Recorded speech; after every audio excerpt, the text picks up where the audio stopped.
We're passing a paper around so you can put your name on it so Brother Clayton will know who is present.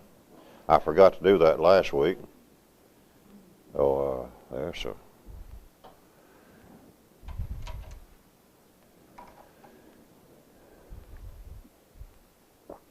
Freddie's in Florida. I think he's speaking on a lectureship over at Lakeland there at the School of Preaching. But he's done that for several years, I know. So that's just my guess. So that's probably right. Because otherwise, I think he would be right here. So. Brother Twitchell, in just a minute, would you mind doing our prayer for us? We all remember Sister Marcia. She's having to deal with this little issue they call COVID. So she's doing all right, Sister Carmen says. So everything. Anyone else need to be mindful of particularly? All right, Brother Twitchell, if you would.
Amen. Thank you, brother.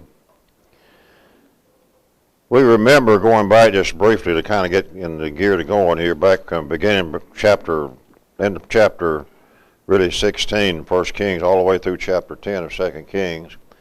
The general thesis of those things kind of centers around the work of the prophets, Elijah, Micaiah, and Elisha. And the kings, of course, as they're associated with them, the reign of Ahab in Israel, and talked about that. That's something to remember. And so back in chapter 1 Kings, in the 1 Kings before we finish that, Ahab was not the nicest fellow in the world. And just as a point of remembrance, it's kind of helpful to remember when you're thinking about the kings of Israel and the kings of Judah. Ahab was the seventh king in Israel. There was Jeroboam and Nadab, Baasha, Elah, and Zimri, and Omri, and then Ahab. And Ahab had a son whose name was Ahaziah. And after Ahaziah, the next king was Joram or Jehoram. Both names are used. And then interestingly enough, on the side of the kings of Judah, Jehoshaphat was the fourth king of Judah. There was Rehoboam, and who was the second? Abijah, and Asa, and Jehoshaphat. Now Jehoshaphat had a son by the name of Jehoram, or Joram. And the next king after him was called Ahaziah. And so it's not too hard to see how one might get a little confused along the pathway. You have Ahab, Ahaziah, and Jehoram. You have Jehoshaphat, Jehoram, and Ahaziah. And Jehoshaphat and Ahab were contemporary for many years, in fact, as such. And so, in fact, Jehoshaphat's Jehoram was married to Ahab and Jezebel's daughter, a woman by the name of Athaliah. I don't want to call her a lady. And that woman by the name of Athaliah, and she took very much after her mother, Jezebel, and we'll encounter her on the side of Judah, would you believe? On the side of Judah, she's going to end up really ruling for a few years in Judah, and that will be after Ahaziah. So Jehoshaphat, Jehoram, Ahaziah, and then Mama Athaliah.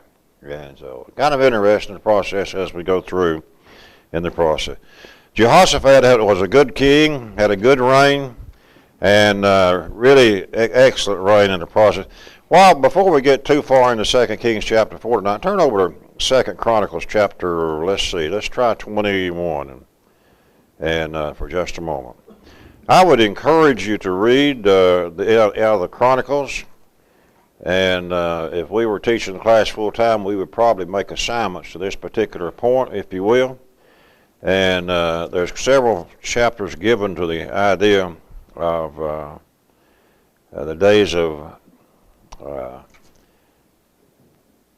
Jehoshaphat. I'm trying to find it in First Chronicles, and I'm not going to find it there, so I'll just go over to Second Chronicles and try that. And so, if you go back, for example, all the way back as far as even 17 there, it talks about Jehoshaphat, his son, reigning instead. That's instead of Asa. And Asa, by the way, was a very good king, too. He took Asa even took his mama's idol away from her. And so he was a good king, and he didn't take the high places down. And he did take some of the Sodomites out of the land, which was a good thing to do. But Jehoshaphat reigned in chapter 17 there, and talks about his good reign and his processes. And verse 3, it says, the Lord was with Jehoshaphat because he walked in the first ways of his father who? David, and sought not unto Baalim as such. And so that's what Jehoshaphat's life was. Chapter 18, it says he had riches. Verse 1, he had riches and honor and abundance, and joined affinity with whom? Ahab. And after certain years, he went down to Ahab to Samaria, and we'll talk about that in the record of Kings there in the process. And so a lot's said about Jehoshaphat, about his life in the book of Second Chronicles, and it would do you well, I think, to read through those things and come to a point with them. If you will turn over to chapter 22 of Second Chronicles, because we'll be referencing that, I think, in our last class tonight. It said, the inhabitants of Jerusalem made Ahaziah, his youngest son, king in his stead, if you will. Ahaziah, his youngest son in his stead. That would be to Ahab. 42 years old was Ahaziah when he began to reign. He reigned 1 year in Jerusalem, and so that'd be Judah. He reigned 1 year in Jerusalem. His mother's name was Athaliah, the daughter of Omri. Omri was actually her grandfather as such, and Ahab was her father. And those terms are sometimes used interchangeably, if you will. And it says of Ahaziah there, he did evil in the sight of the Lord like the house of Ahab, for they were in counselors after his death.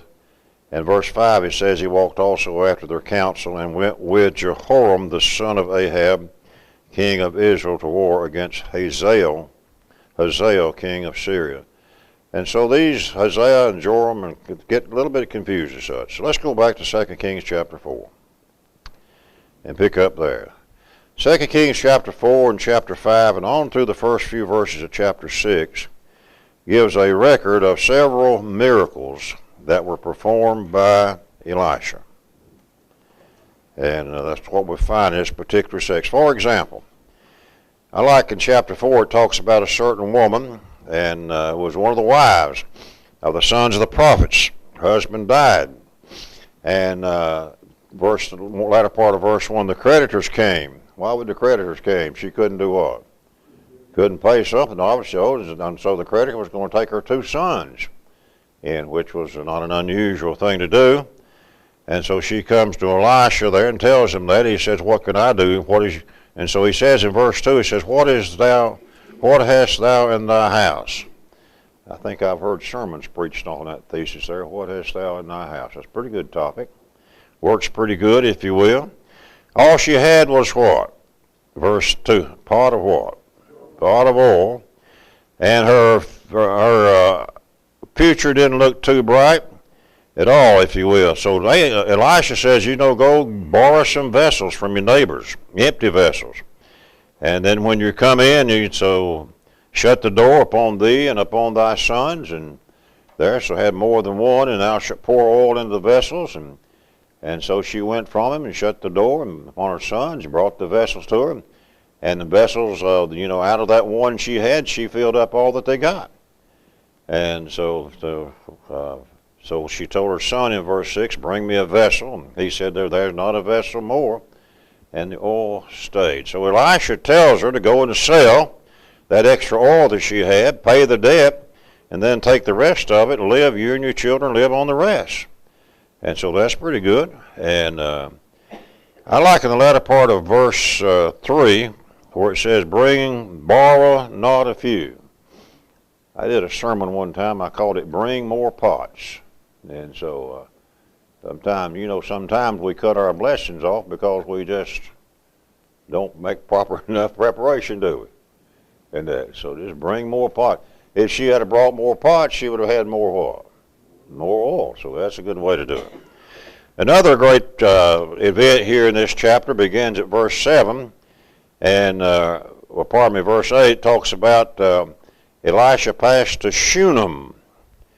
And there was a great woman. And she constrained her, encouraged him to stop and eat bread. And so as he would often pass by, verse 8, and so he would turn into the eat bread. So this woman at Shunem, Wood's place, seemed to be a regular stop for Elisha. And so she tells her husband, verse 9, I perceive this is a holy man, which passes by us continually, which means Elisha's getting around. And so what she suggests is make a little chamber, I pray thee, on the wall, out this wall over here, and let us set for him there a bed, a table, a stool, a candlestick. And it shall be when he comes to us, he shall turn in thither. So, her suggestion, make a room, really is what she's talking about. Make a room for Elisha. So when Elisha comes by, as he frequently did at this particular place, he would have a place to stay. Well, that's pretty nice, and I guess that's what you call hospitality. And so, fell on the day that he came thither, he turned into the chamber. He said to Gehazi, who is Gehazi? That's Elisha's servant, isn't it? And he said, call the Shunammite. And when he called her, she stood before him. And so here's what it says. You've been careful for us in verse 13, which means hospitable. And it says, what is to be done for thee? You have been so good in extending your hospitality. What can we do for you? And what did she need? She said, she says, I dwell among mine own people, so I'm pretty much, she says, I really don't need anything. She didn't use those words, we don't have them used. And so then Elisha asked his servant Gehazi, and Gehazi says there's something that she didn't have. What was that? Didn't have a son. So he calls her and he says, about this season, verse 16, according to the time of life you'll embrace a son. And so she says in the latter part of verse 16, Nay, my Lord, thou man of God, do not lie unto thine handmaid. Did she think she could have a son? Well, what happened in the new season? She had a son. Conceived, bare a son. And that son got grown, verse 18. One day he was out with his father to the reapers out there, and he cried out, he says, my head, my head. He had a headache, some kind of headache. And so he said to the lad, he says, carry him over to his mother. And so they carried him over to his mother, and he sat on her knees until noon, and then he died. So this son that Elisha promised died. Well, here's what the woman does. And she takes him up, lays him on the bed of the man of God. That's the one they put there. Shut the door upon him, went out, called her husband, send me, I pray thee, one of the young men and one of the asses that I may run to the man of God and come again. She says, send me somebody. Says, I've got to go someplace real fast. And where is that? To the man of God, which is Elisha. And so the husband says, where will you go to him today? It's neither the moon or Sabbath day. And so, if it's a new moon and a Sabbath day, there would be a place where Elisha would likely be, but this is neither. And so where are you going to find him? And she says, well, it'll be well. So she just takes off, and she finds him and there and that. And so she tells her servant there, drive and go forward, don't slack the riding for me except I bid thee. So she came to the man of God to Mount Carmel. Came to pass, the man of God saw her far off.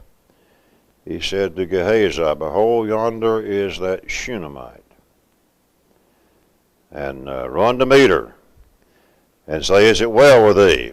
well with thy husband? Is it well with the child? Strange enough, she answered how? It is well. The child was dead. But that's how she answered. And so she caught him by the feet, Elisha. Gehazi wanted to thrust her away or move her out, but the man of God said, let her alone, verse 27. Her soul is vexed within her as such. And then she said in 28, did I desire a son of my Lord? Did I not say, do not deceive me? Did I ask you for a son, Elisha? And then so Elisha gives instructions to Gehazi, 29. Gird your loins, take my staff, go thy way. If you meet any man, salute, don't stop to salute him, don't stop to talk. If you salute anybody, don't answer any question. And go and lay my staff where? On the face of the child. Going down to Shunem. And when he gets there, he's going to lay Elisha's staff on the face of the child. The idea of this Shunammite, do you remember another Shunammite woman in the history of the kings? David's old age. What? Yeah. At David's old age, there was a Shunammite woman who came and provided warmth. And interesting enough, in the Song of Solomon, Solomon's primary love was a Shunammite as such. And anyway, so some people have supposed that this might have been the same Shunammite David, but the time factor just doesn't bear out, to put it that way, from David's death time until this time in the life of Jehoshaphat and his reign, if you will. Well, the mother of the child said, as the Lord liveth and as thy soul liveth, I'll not leave thee. So she wouldn't do it. So he arose, he followed her. Gehazi passed on, did what Elisha said. And when he gets to the child, verse 31 says, that the staff on his face, there's neither voice nor hearing. And when again to meet him, told him, saying, the child is not awake. And so when Elisha comes to the house, the child was what? Verse 32. Dead. Elisha goes in, shuts the door upon them twain, the two of them, prayed unto the Lord, went up, lay upon the child, put his mouth on his mouth, his eyes on his eyes, his hands on his hands, stretched himself upon the child, and the flesh of the child did what? Became warm. And so he returned, walked in the house to and fro, went up and down, stretched himself upon him again. The child sneezed, how many times? 7 times. And he opened his eyes. And so he called Gehazi, Elisha did, said, call this Shunammite. So he called her, and she was come in unto him, and he said what to this Shunammite woman? Take up your son. Wonder what that woman felt like that day. I don't know. So, take up thy son. Though she goes in, fell at his feet, bowed herself to the ground, took up her son, and went out. I would think, going back and overlooking that thing, that the day that her son came and on her knees and with severe head pain and died, that when she didn't tarry, she didn't dilly-dally, she got on the animal and took off after Elisha. She pretty much knew what she was doing, didn't she? She didn't moan and groan, she was on the way. Verse 38 speaks of yet another event in Elisha's ground that we could look at, and there, and it's at Gilgal, and it talks about here the sons of the prophets have a problem. And there was dearth in the land, sons of the prophets were sitting before him. He said, sit on the great pot and see the pottage for the sons of the prophets. So they go out in the field, they gather herbs, get a wild vine, gather thereof wild gourds. Got his lap full, came and shred them into the pottage, for they knew them not. Good thing to eat those wild gourds? That's not going to work out, is it? So they poured out for the men to eat, and it came to pass as they were eating of the pottage that they cried out and said, O thou man of God, there is what in the pot? There's death in the pot. That's another pretty good sermon title, by the way. There's death in the pot. And a lot of people are being fed a lot of things in our day and age. In a spiritual sense, the end result is death. And they're in the process. and said, bring the meat, cast it in the pot. He said, bring some meat, pour out for the people that they may eat. And so that's what they did. And Elisha took care of the food for the prophets there on that day. Verse 42 talks about yet another event in the process. There's a lack of food. A man from Baal Shalishah brought the man of God bread and first fruits, 20 loaves of barley, full ears of corn in the husk thereof, and said, give it unto the people that they may eat. That sounds like a very generous thing to do, doesn't it? But his servant said, what should I set before this? How many? Did it have enough food to feed 100? Didn't have enough food to feed that many. And so here Elisha says, give the people that they may eat, for thus saith the Lord, they shall eat and shall live. So he set it before them, and they what? They did eat and left thereof according to the word of the Lord. So Elisha again provided food in the process there. And so chapter 5 is a somewhat familiar chapter to Old Testament students. It has the record of Naaman. And Naaman had a health problem. What was his health problem?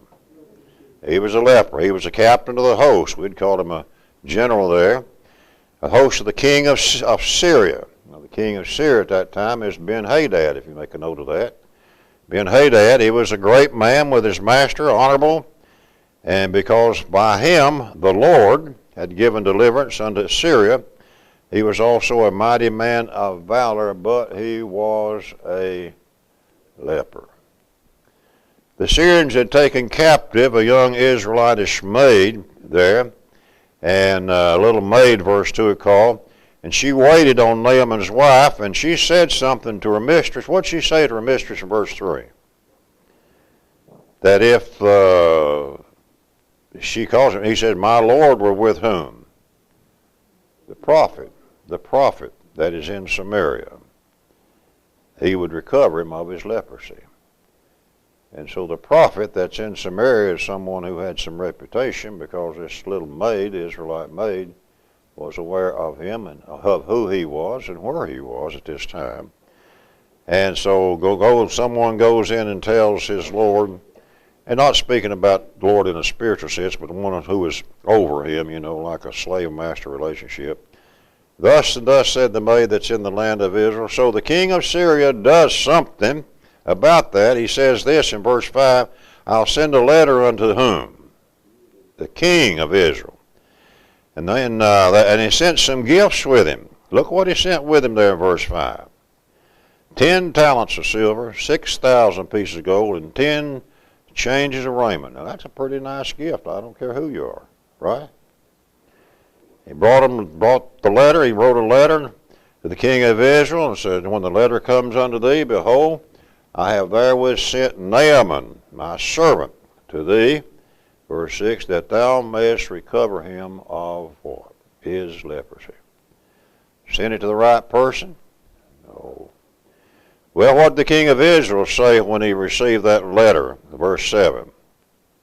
Am I what? Am I God? Am I God to kill and to make alive, that this man doth send unto me to recover a man of his leprosy? Wherefore consider, I pray you, how he seeketh a quarrel with me. What in the world's going on? This king, old Ben-Hadad, sending this letter down here and all this big gift stuff, expecting me to cure his servant of leprosy. I'm not God. He's just trying to stir up what? A quarrel. Amen. Well, someone heard about what's taking place. Who heard about that, verse 8? Elisha, didn't he? How the king had rent or torn his clothes because of what he received. And so Elisha sends a message up there to him, what have you. And let him come to me, and he shall know that there is a prophet in Israel, latter part of verse 8. So Naaman came with his horses and with his chariot, and stood at the door of the house of Elisha. You can sort of imagine a somewhat impressive group of people. Here is the captain of the Syrian host, and those with him would certainly be men of renown that traveling with him. And they come up with horses and chariots, and they ride up to the door of a fellow that's dressed less than what most people are dressed in, and to the door of Elisha. And so does Elisha go out and talk to him? Who does? He sends his servant Gehazi out, doesn't he? What message does he give Naaman? Go where, Brother William? Go to the Jordan River. Dip yourself how many times? And what will be the result? Yeah, your leprosy is going to be gone. And the latter part of verse 10, thy flesh shall come again unto thee, and thou shalt be clean. And Naaman was just absolutely overwhelmed and delighted that he could do that and be made well again, right? No. No. You know, pride goes before a fall, doesn't it? Yeah. And so what was Naaman's attitude, verse 11? Yeah, he was mad, raw. He said, I thought, here's a great lesson, here's another great lesson. I thought. So Naaman drives up to his door in his chariots and all his fine horses. Then the horses probably decked out as fine as they could be. He says, I thought that he would come out to me and stand, call on the name of the Lord his God, strike his hand over the place, and recover the leper. Now what's wrong with Naaman's assessment of the situation? Didn't know what he's talking about, did he, Brother Rick? But the point is, he had already made up his mind how things ought to be, rather than being willing to listen to what God's prophet would say. And he was somewhat, I guess, probably put out a little bit that the prophet himself didn't come out, but sent his servant Gehazi out as such. And so he was angry, and it said here that he went away, doesn't it? And he said, he called on the name of the Lord. He talks about the rivers up in Damascus, Abana, and Pharpar. They're better than all the waters of Israel. I can wash in them and be clean. So he turns and runs away in a rage. You know, a lot of people, when they hear the Lord's word, they don't like it, do they? In fact, a lot of them get right angry and get seriously angry. Well, Naaman had some servants. You know, servants are sometimes a real blessing in life. And they simply tried to, and did reason with their Lord, Naaman, if you will. And he said, you know, if the prophet had come out to bid you to do some great thing, wouldest thou not have done it? Verse 13. And of course the implied answer is what? Yeah. If it's something great that I can do, then who's going to get the credit for having cured the leprosy if that's the case? Something that Naaman had done rather than that, if you will. Well, the servant says, well, you know, how much rather than he just saith unto you, wash and be clean. If you're willing to do some great thing and be clean, that's just the simple thing of wash and be clean. Why not do that? Naaman listened to him. He did put one check mark beside him, right? He did. And so he returned there. So he goes down in verse 14, dips himself 7 times in Jordan, according to the saying of the man of God. According to the saying of the man of God. What happened to his flesh? Came again like a little what? Like a little child.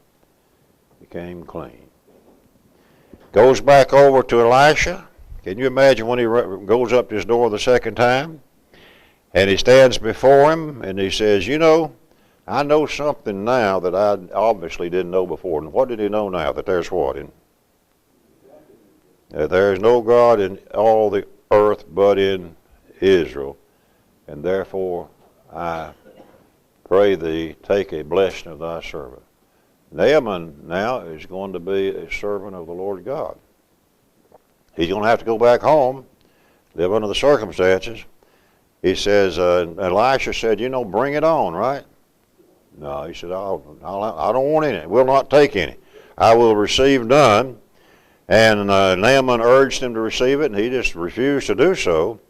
And so in verse 17, Naaman said, shall there not then, I pray thee, be given to thy servant 2 mews burden of earth, for thy servants will henceforth offer neither burnt offering or sacrifice unto other gods, but unto the Lord.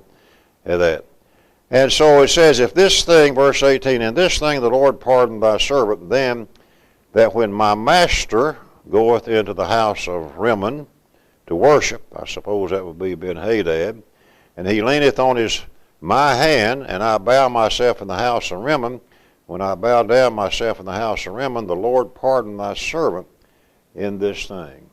And so Naaman's going to have to go back home and be servant to the king there, and the king's going to go into his worship his God, and who's going to have to go in there with him? Naaman.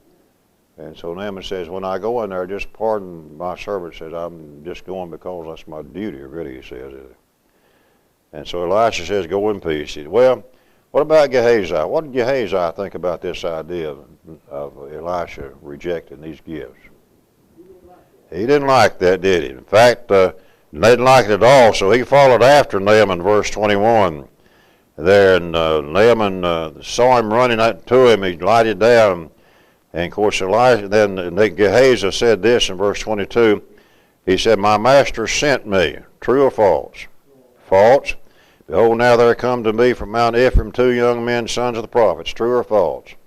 False. Give them, I pray thee, a talent of silver and 2 changes. False. And so here's a faithful servant that becomes an outright liar. And so Naaman said, be content with 2 talents. And so Gehazi racked up, well, I guess you might say that. They take 2 changes of talent, and to the 2 servants, if you will. And so verse 24 talks about when he returned, he came to the tower, he took from the hand, and he bestowed them in the house, and let the men go, and they departed. And so he had to hide his booty that he had taken. And he came, he stood before his master, that would be Elisha. And Elisha, of course, didn't know anything at all about what took place, did he? No. He says, whence cometh thou, Gehazi? Where you been, Gehazi? And that. He said, thy servant went no whither. True or false? False. And so Elisha said, went not mine heart with thee? And the man turned again the chariot unto thee.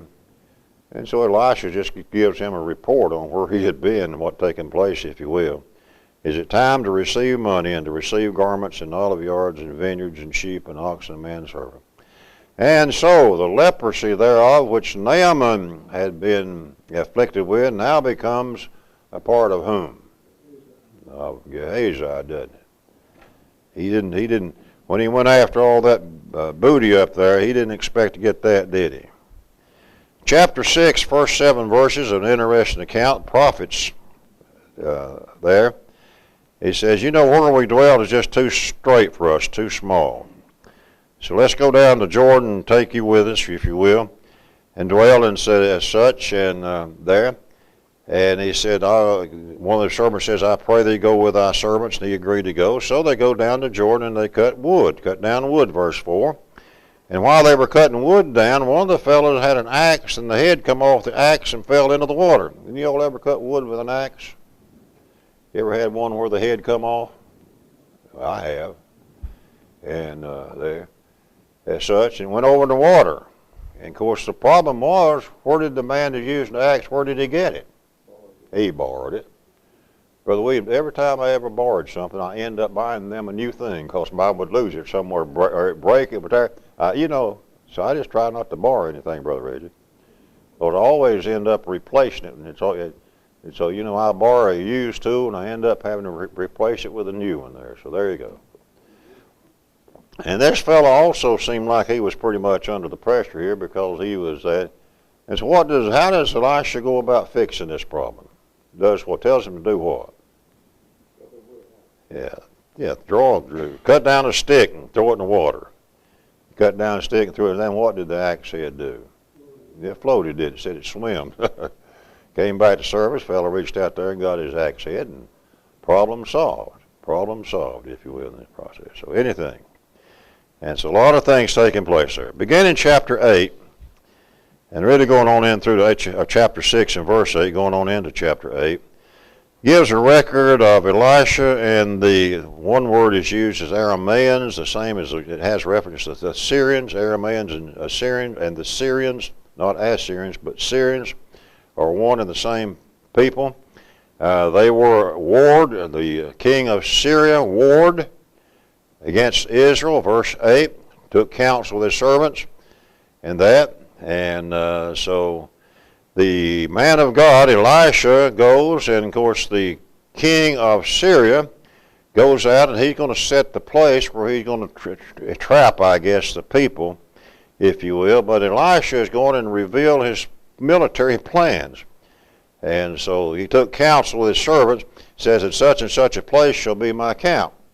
So he's going to set up this place to attack the Israelites and such.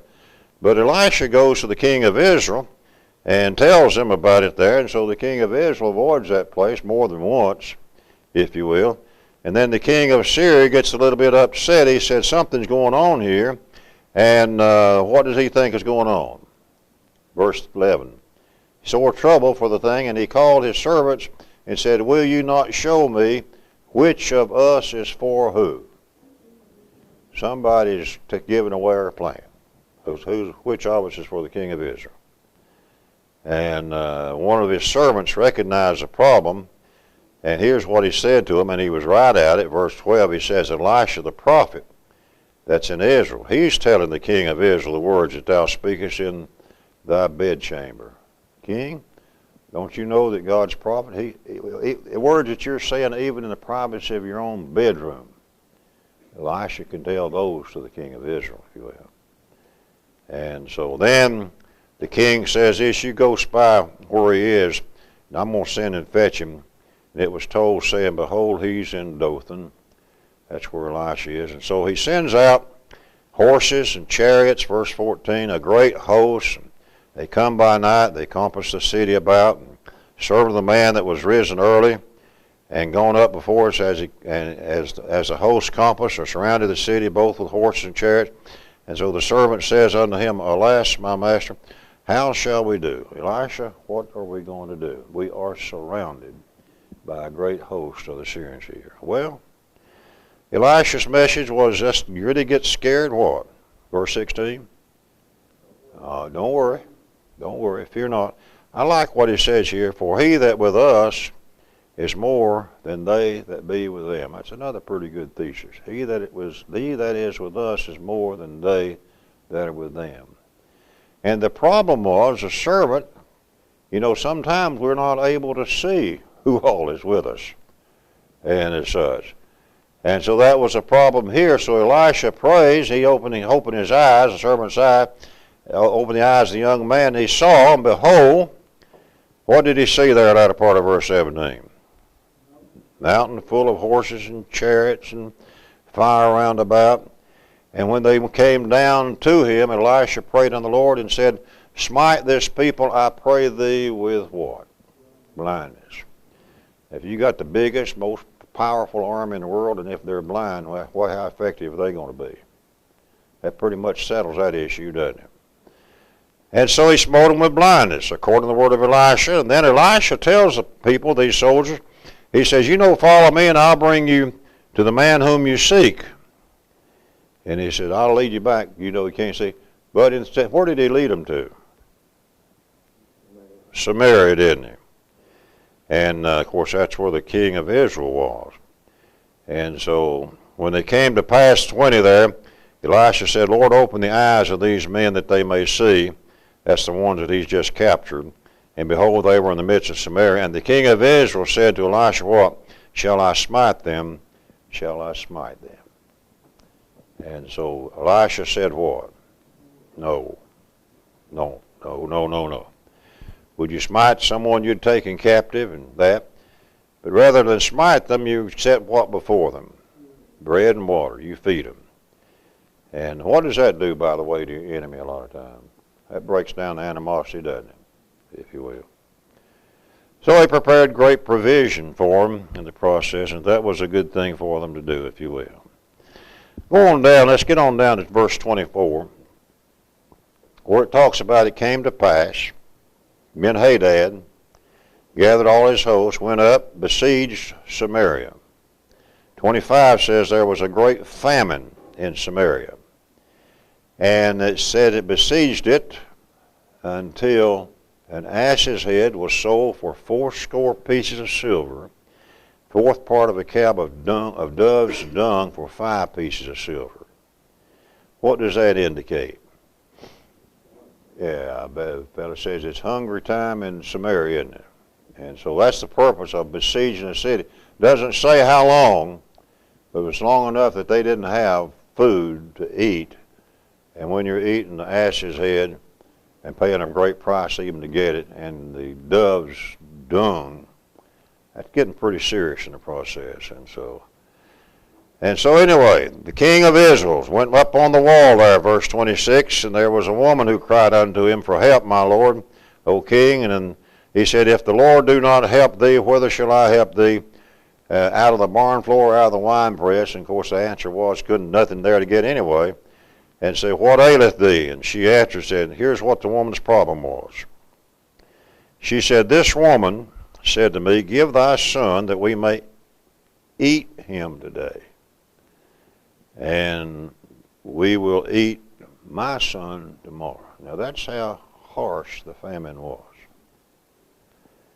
He said they wouldn't do anything like that. Well, and but the woman's issue with the other woman was that they did eat her son, but when it came time to eat the other woman's son, what happened?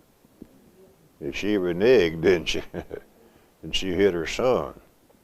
And so here's a woman asking the king for this woman to give up her son so that they can eat that son and on him.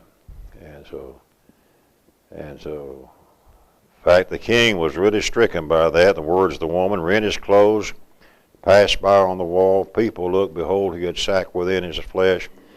And then here's what verse 31. Look at verse 31. Then the king said, go do so and more also to me, if the head of Elisha, the son of Shaphat, will stand on him this day. King says, you know whose fault this is? Whose was it? Elisha. Listen, folks, learn the lesson. It's always the preacher's fault. That's just the way it is, right, Brother Rick? That's just the way it is. It's always the preacher's fault. And Elisha was God's preacher. And that's just the way it is. Well, Elisha didn't over-respond, but he did respond there. He said, the elders sat with him. The king sent a man before him. And the messenger came to him. He said, you see how this son of a murderer has sent to take away mine head, son of a murderer. And so, and when the messenger come forth, he shut the door, hold him fast. It's not the sound of the master's feet behind him. And while he yet talked, the messenger came and said, behold, the evil of the Lord should be there. So, and here's what Elisha said, chapter 7. Thus saith the Lord, tomorrow, about this time, a measure of fine flour shall be sold for how much? And 2 measures of barley in the gate of Samaria. And so instead of paying how many shekels of silver for an ass's head, now they're going to get food for. Is that cheap or not cheap there? That's getting on back down there where it's supposed to be, isn't it? The other picture over there is a picture of inflation to its 10th degree. To its 10th degree. Someone said that's what we got going on now.